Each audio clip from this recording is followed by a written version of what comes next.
Saya berharap Lina Mukherjee tidak ditahan, tidak diadili, tidak masuk penjara. Lina ini adalah TikToker yang ramai dibicarakan. Dalam salah satu kontennya, dia terlihat akan makan babi kriuk, tapi dimulai dengan mengucapkan Bismillah. Gadis yang bernama asli Lina Lutfia ini langsung dikecam. Seorang ustadz di Palembang, M. Syarif Hidayat, pertengahan Maret lalu bahkan mengadukan Lina ke polisi dengan tuduhan penistaan agama. Syarif bilang Lina dilaporkan karena dengan sadar sebagai umat Islam memakan kulit babi. Polda Sumatera Selatan sudah menetapkan Lina sebagai tersangka dan akan menahan Lina untuk mempermudah proses pemeriksaan.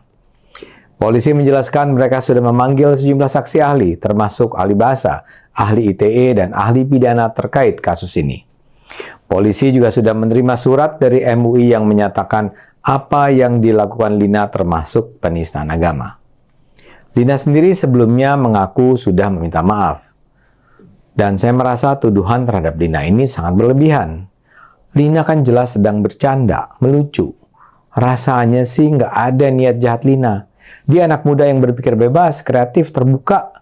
Mungkin gaya bercanda semacam ini kurang serasi dengan orang-orang tua. Mungkin dianggap agak kurang ajar. Tapi masa sih bercanda semacam itu masuk dalam penistaan agama? Apalagi Syarif Hidayat melaporkannya karena dia makan kulit babi.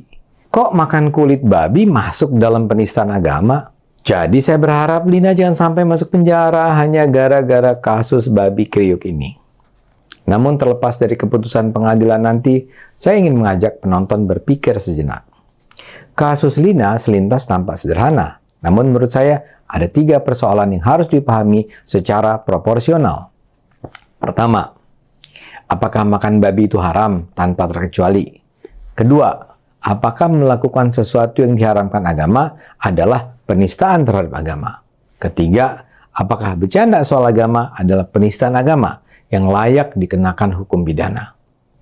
Mari kita berusaha pahami 3 persoalan itu. Pertama, soal pelarangan makan babi itu sendiri. Saya tahu bahwa mayoritas umat Islam di dunia percaya babi itu haram dimakan.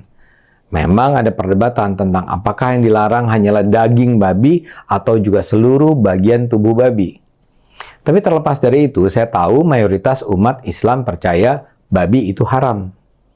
Namun setelah mengatakan itu, kita juga harus tahu bahwa tidak semua umat Islam percaya bahwa babi di masa ini haram dimakan.